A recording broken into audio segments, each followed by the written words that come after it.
Hello guys, welcome on your YouTube channel कॉम्टेरिया education channel. सभी पढ़ें सभी बढ़ें, study hard and get success के महत्वपूर्ण उद्बोधन के साथ पूरे विश्व में शिक्षा का प्रसार एवं प्रसार शिक्षा का प्रचार एवं प्रसार करने के लिए कटिबद्ध हैं। आइए, कल हमने पढ़ा था द लेजिस्लेटिव असेंबली, विधानसभा। तो विधानसभा की शक्तियां और कार्य के बारे में, function and duties of legislative assembly, इसके बारे में हम पढ़ रहे थे। तो देखिए, अगला जो पॉइंट है कि जब विधेयक को राज्यपाल द्वारा राष्ट्रपति के विचारार्थ रख दिया जाता है तो इस पर राज्यपाल की सहमति की आवश्यकता नहीं होती, बल्कि राष्ट्रपति की सहमति की आवश्यकता होती है। जब राष्ट्रपति के पास विधेयक चला जाएगा तो राज्यपाल के पाले से गेंद निकल जाती है और फिर राष्ट्रपति के सहमति की नितांत आवश्यकता हो जाती है किसी विधेयक को पारित करने के लिए। मैंने आपको बताया था कि विधानसभा की अवधि जो है एक बार में केवल 1 साल के लिए बढ़ाई जा सकती है। फिर अगर अगले 1 साल के लिए और बढ़ानी है तो फिर अगली बार फिर उसको अवधि को बढ़ाने का कार्यक्रम किया जाएगा। 1 दिन में बढ़ाना है, 2 दिन में बढ़ाना है, तब भी उसकी यही प्रक्रिया होती है। अधिकतम एक बार में 1 वर्ष तक ही बढ़ाया जा सकता है विधानसभा का कार्यकाल। सन 1976 के लगभग ऐसा हुआ था कि जबकि 5 वर्ष की जगह बढ़ाकर इसको 6 वर्ष कर दिया गया था और फिर से 1978 में इसको पुनः 5 वर्ष कर दिया गया था, जो कि वर्तमान में यही व्यवस्था लेजिस्लेटिव असेंबली की चल रही है।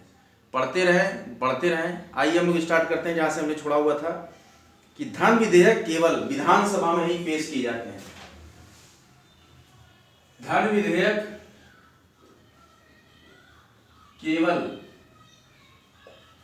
विधानसभा में ही पेश किए जाते हैं। देखिए, कोई भी जो धन विधेयक धन से संबंधित होता है always produce in legislative assembly. और क्या अगला पॉइंट कर रहा है कि वित्तीय वर्ष के प्रारंभ होने से पहले राज्य का वार्षिक बजट विधानसभा में ही प्रस्तुत किया जाता है। कहां पे पेश किया जाता है? राज्य का वार्षिक budget, annual budget of state,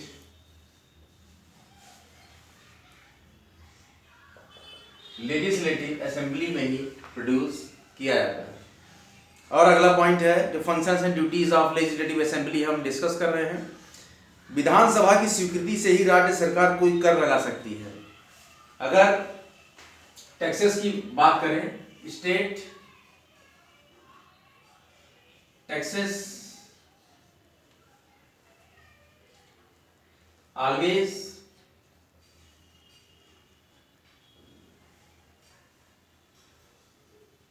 उसको सपोर्ट चाहिए किसका? लेजिस्लेटिव असेंबली का।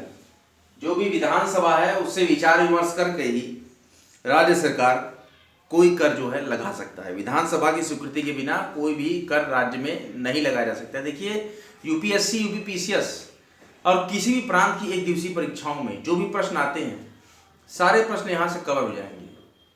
क्योंकि हम लोग खुद परीक्षार्थी रहे हैं, इसलिए हम जहाँ, और खुद भी एक टीचर हमेशा से एक स्टूडेंट रहता है।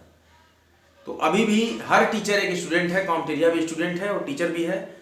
तो वो जानता है कि स्टूडेंट्स को कहाँ कहाँ, किस पल पे, किस क्षण पे और किस कण पे, किस पॉइंट पे कंफ्यूजन होता है। वो सारे कंफ्यूजिंग पॉइंट का ही सलूशन लेकर आया है कॉम्टेरिया एजुकेशन चैनल आपके सम्मुख और डिस्कस करेगा। इस समय डिस्कस हो रहा है बहुत ही महत्वपूर्ण topic, Indian polity and constitution का, द लेजिस्लेटिव असेंबली। काफ़ी प्रश्न मैं देखता हूँ आते हैं और हम लोग एक बार रिवीजन करके चले जाते हैं, लेकिन उस पर ध्यान देने की ज़रूरत है। उसके विचारों पर, उसके कॉन्सेप्ट्स पे डिस्कस करने की ज़रूरत है, जो कि हम डिस्कस कर रहे हैं। आइए अगला पॉइंट देखते हैं कि कोई भी जो बिल होगा, धन विधेयक होगा, वो विधानसभा की सहमति से ही पारित किया जाएगा।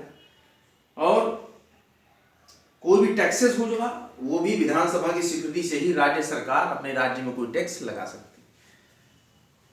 और जो हमारी विधानसभा की शक्तियां हैं, पावर्स ऑफ लेजिस्लेटिव असेंबली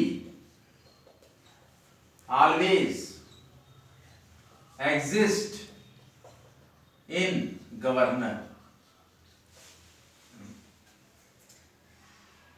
कार्यकारी शक्तियां राज्यपाल में निहित होती हैं, लेकिन वास्तविक शक्तियां, बट, अब यहां बट लग जाएगा, एग्जिस्ट करेगा powers of legislative assembly always exist in governor, executive powers of कार्यकारी, executive powers of legislative assembly is always exist on state governor, but real powers, वास्तविक शक्तियां, real powers of legislative assembly exist in, ये CM पे depend करती है, CM के पास है जो वास्तविक शक्ति है, विधानसभा की क्या है, सीएम के पास है, और मिनिस्ट्री के पास है, मंत्रिमंडल और मुख्यमंत्री के पास ही विधानसभा की सारी मूल शक्तियां निहित होती हैं, जो कि विधानसभा के प्रति उत्तरदायी होते हैं। ये लोग का मतलब सीएम और मिनिस्टर, ये लोग विधानसभा के प्रति उत्तरदायी होते हैं, विधानसभा के प्रति उत्तरदायी होते हैं। बहुत ही अच्छा पॉइंट हमने डिस्कस किया। इसी प्रकार से हम और भी आगे बढ़ते हैं कि धन विधेयक के संदर्भ में अगर बात करें, according to money bill,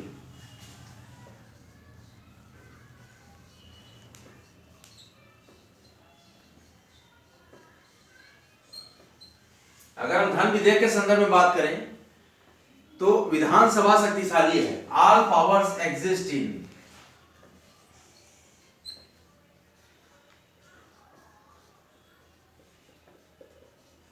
legislative assembly, विधानसभा में सारे के सारे शक्तियां निहित है। किसकी? धन विधेयक की। विधानसभा सबसे शक्तिशाली है और धन विधेयक को विधान परिषद में भेजा जाता है। इसको भेजते कहाँ है? लेजिस्लेटिव काउंसिल में पहले भेजते हैं धन विधेयक को, और इस विधेयक को अधिक से अधिक 14 दिनों तक पारित होने सो रोक सकती है कौन? लेजिस्लेटिव काउंसिल जो है अधिक से अधिक 14 दिनों तक पारित होने से रोक सकती है।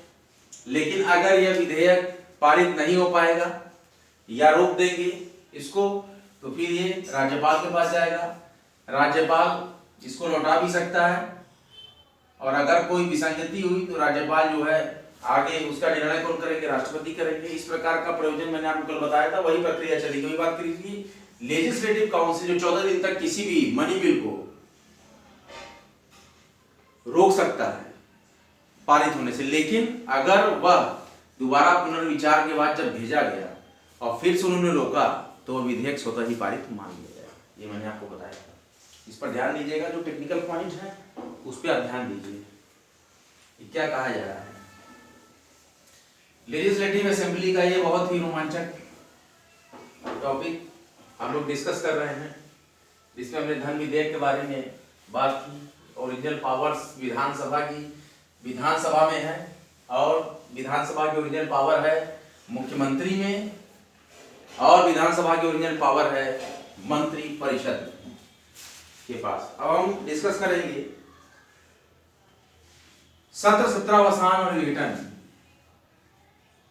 सत्र, सत्रावसान व विघटन। विधानसभा के सत्र के बारे में डिस्कस करेंगे। अनुच्छेद 174(1), देखिए एक आर्टिकल है 174(1), अनुच्छेद 174(1) कहता है कि राज्यपाल समय समय पर विधानमंडल के प्रत्येक सदन को ऐसे समय और स्थान पर अधिवेशन के लिए बुलाएगा जिसे वह उचित समझे। आर्टिकल 174(1) के तहत विधानसभा के सत्र को राज्यपाल बुलाएंगे जब भी वह उचित समझे, और सत्र की अंतिम बैठक, और देखिए फर्स्ट मीटिंग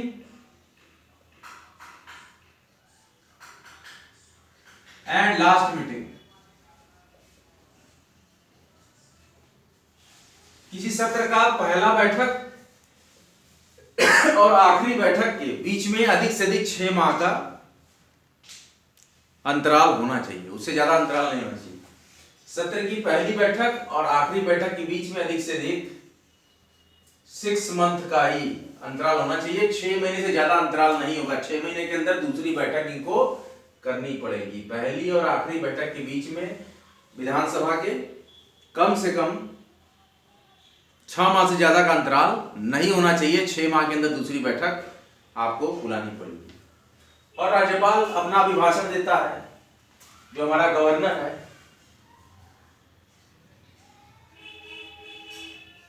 जो हमारे स्टेट का गवर्नर होगा, वो अनुच्छेद 176 के ही तहत, देखिए अनुच्छेद 174 के तहत और अनुच्छेद 176 आर्टिकल 176 के तहत जो राज्य का गवर्नर होगा, राज्यपाल होगा, आर्टिकल 176 के तहत राज्यपाल विधानसभा के चुनाव के पश्चात पहले सत्र के शुरुआत पर और प्रत्येक वित्तीय वर्ष के पहले सत्र की शुरुआत के अवसर पर विधानसभा और विधान परिषद भी होगी जिस राज्य में, दोनों सदनों को संबोधित करेगा। मतलब कि गवर्नर संबोधित करेंगे विधानसभा को और विधान परिषद को। आर्टिकल 176 कहता है राज्यपाल विधानसभाओं के चुनावों के पश्चात, देखिए विधानसभाओं का मतलब विधानसभा के चुनाव और विधान परिषद के चुनाव। विधानसभाओं, द्विसदनी विधानसभा कई राज्यों में है, कई राज्यों में एक सदनी विधानसभा है। तो द्विसदनी विधानसभाओं के लिए, सभा के लिए हम वर्ड यूज कर रहे हैं विधानसभाओं। तो आर्टिकल 176 के तहत राज्यपाल विधानसभाओं के चुनावों के पश्चात पहले सत्र की शुरुआत पर और प्रत्येक वित्तीय वर्ष के पहले सत्र की शुरुआत के अवसर पर विधानसभा, और जहां विधानसभा है तो केवल विधानसभा, लेकिन जहां विधान परिषद भी है तो विधानसभा और विधान परिषद दोनों सदनों में उपस्थित होकर उन सदनों को संबोधित करेंगे। क्या करेंगे? राज्यपाल संबोधित करते हैं।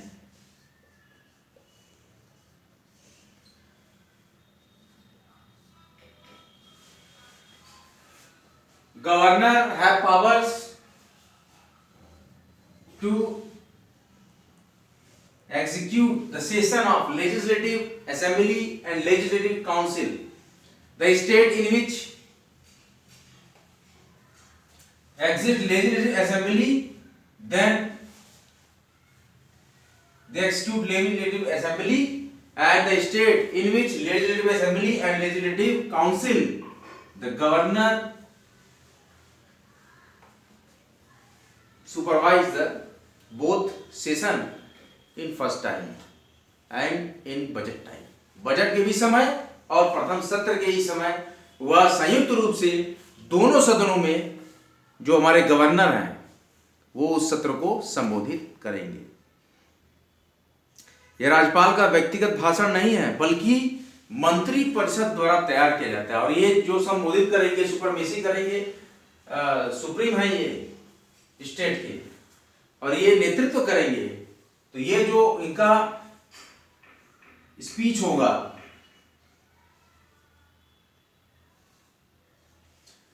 वो मेड बाय मिनिस्ट्री,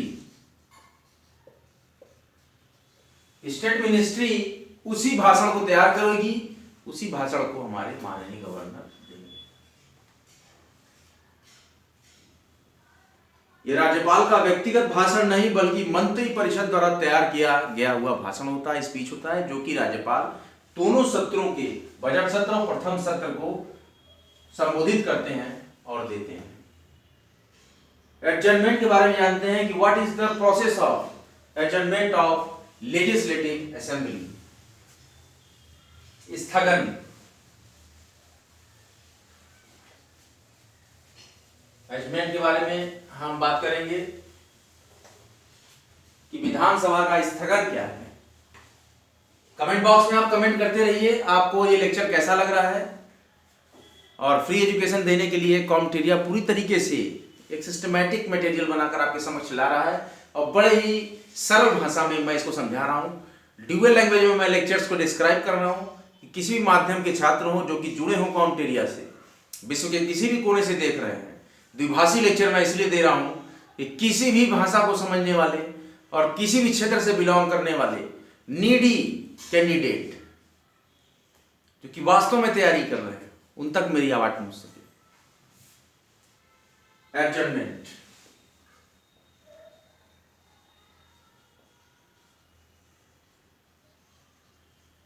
स्थगन,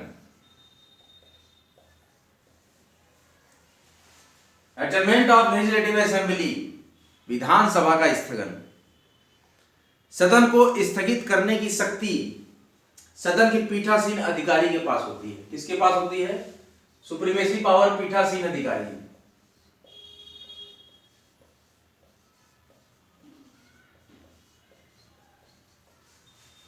विधानसभा के सदन को स्थगित करने की शक्ति उसी सदन के पीठासीन अधिकारी के पास होती है। स्थगन द्वारा सदन की बैठक को कुछ मिनटों, कुछ घंटों या कुछ दिनों के लिए निश्चित निलंबित किया जा सकता है। देखिए, सम मिनट्स, सम आवर्स और सम डेज। कुछ मिनट के लिए स्थगित कर सकते हैं, कुछ घंटे के लिए स्थगित कर सकते हैं और कुछ दिनों के लिए भी सदन को हम स्थगित, निलंबित कर सकते हैं।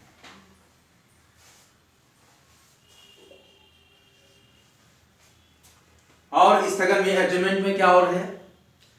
यदि पीठासीन अधिकारी द्वारा सदन को स्थगित करने के बाद एकत्रित होने के संदर्भ में समय और तिथि की घोषणा नहीं की जाती है, when, जबकि पीठासीन अधिकारी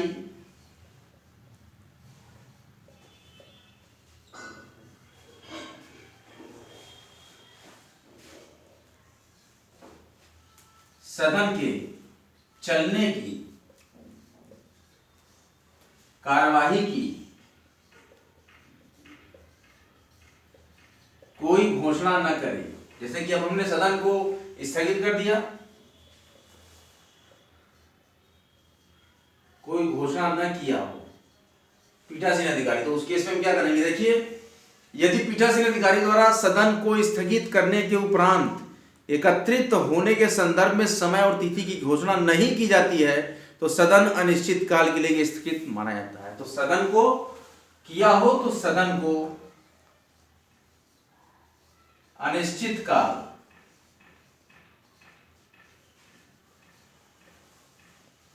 के लिए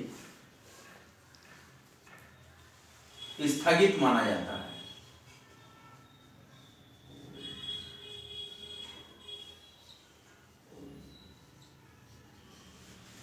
यानी कि आपने बताया नहीं है कि सदन चलने की कार्रवाई, कोई घोषणा नहीं की है, कोई तिथि नहीं बताया है, कोई समय नहीं बताया है कि किस समय पर आपको दोबारा एकत्रित होना है और सदन को चलाना है। तो उस केस में क्या होगा? यह माना जाएगा इस प्रक्रिया को कि सदन अनिश्चित काल के लिए स्थगित कर दिया गया है, यह मान लिया जाएगा। तो सदन का अनिश्चित काल के लिए स्थगन, ये क्वेश्चन आते हैं। इसके लिए फिर डिस्कशन आपके पास है कि पीठासीन अधिकारी ने दिया ही नहीं है कोई नियत तिथि, कोई नियत समय, तो आखिर चलेगा कैसे सदन? तो उसी को बोलते हैं अनिश्चित काल के लिए सदन का स्थगित होना। कमेंट बॉक्स में कमेंट करते रहें आपको ये लेक्चर कैसा लग रहा है। अगर आपको ये लेक्चर बहुत ही अच्छा लग रहा हो तो इस लेक्चर को कंटिन्यू रखा जाएगा, अन्यथा इस लेक्चर में कुछ इंप्रूवमेंट करने की कोशिश मैं करूंगा। कॉम्ट एरिया पूर्णतः कटिबद्ध है विद्यार्थियों को इस समय कॉन्स्टिट्यूशन पॉलिटी के अच्छे लेक्चर्स दे रहा है। आप इस लेक्चर्स का लाभ लें। मैं अपने एक विशेष अनुभव से विद्यार्थियों के समक्ष यह स्पेशल सीरीज लेक्चर लेके आया हूं और मेरा पूरा प्रयास है कि जो भी कठिन प्रश्न हो, जो भी इस तरह के प्रश्न हो जो ऑफन कंफ्यूज करते हैं कैंडिडेट्स को, जबकि आप जाते हैं एग्जामिनेशन हॉल में और आपको लगता है कि यार मैंने ये क्वेश्चन पढ़ा हुआ था लेकिन एग्जैक्ट इसमें मैंने क्या पढ़ा हुआ था, इस चीज को जानने के लिए, इस चीज को समझने के लिए और इस तरह की तार्किक विश्लेषण की क्षमता को निखारने के लिए हम लेकर आए इस प्रकार के नए लेक्चर्स, और इस नए प्रारूप में मैं आपको पढ़ा रहा हूँ। और आप बताइएगा मुझे इस पढ़ने के बाद, कई लेक्चर्स में दूंगा, कि क्या आपको लाभ मिल रहा है। और इस तरह की पढ़ाई जो मैं करा रहा हूँ आपको, कि स्पेशल क्वेश्चंस को मैं ट्रैक कर रहा हूँ, मैं बता रहा हूँ आपको कि किस तरीके से क्वेश्चंस आएंगे। आप पूरा ब्रीफ डिस्कशन लीजिए और उसमें से निचोड़ निकालिए कहाँ कहाँ से प्रश्न आ रहे हैं। जिस तरह से आप लाइन वार एनसीईआरटी पढ़कर उसमें से एक निचोड़ निकालते हैं, बहुत ही कठिन कार्य है, तो इस लेक्चर से निचोड़ निकालना आपके लिए बहुत ही सहज कार्य होगा। डिसोल्यूशन के बारे में हम पढ़ेंगे।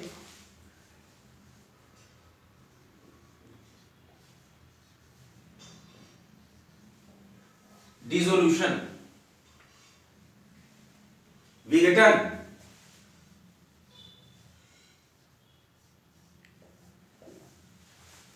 अभी हमने पढ़ा था स्थगन के बारे में, एडजर्नमेंट। अब हम पढ़ेंगे डिसोल्यूशन, विघटन के बारे में।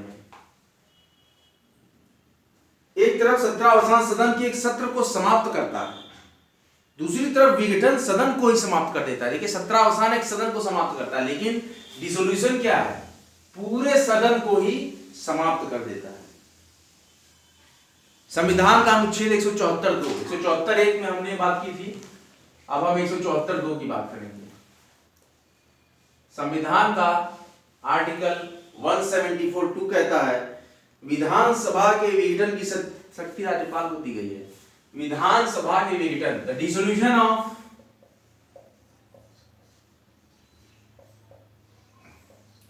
Of legislative assembly have powers exist in governor। विधानसभा के विघटन की शक्तियां राज्यपाल में निहित हैं। अनुच्छेद, संविधान का अनुच्छेद 174(2), विधानसभा के विघटन की शक्ति राज्यपाल को दी गई है, और विधानसभा का विघटन कार्यकाल पूरा होने पर होता है। पहला पॉइंट, कब होता है, कार्यकाल पूरा हो जाए। अगर कार्यकाल पूर्ण हो गया तो राज्यपाल विघटित कर देगा विधानसभा को पूर्ण होने पर। कार्यकाल पूर्ण होने पर विधानसभा का विघटन हो जाता है, और सरकार को जनादेश लेने की जरूरत महसूस होने पर, कि जनता का हम आदेश लें, तो राज्यपाल द्वारा विधानसभा का विघटन किया जाना। संवैधानिक तंत्र की विफलता के आधार पर राष्ट्रपति द्वारा राष्ट्रपति शासन लागू किए जाने पर अनुच्छेद 356 के तहत भी विघटन होगा। आर्टिकल 356। अगर लगता है कि संवैधानिक तंत्र विफल हो गया है स्टेट में, संवैधानिक तंत्र की विफलता पर विघटन किया जाएगा। विघटन करते हैं, आर्टिकल 356, राष्ट्रपति द्वारा राष्ट्रपति शासन लागू करना किसी स्टेट में। सरकार को जनादेश लेने की जरूरत महसूस होने पर राज्यपाल द्वारा विधानसभा का विघटन किया जाना, और संवैधानिक तंत्र की विफलता के आधार पर राष्ट्रपति द्वारा राष्ट्रपति शासन लागू किए जाने पर अनुच्छेद 356 के तहत राष्ट्रपति शासन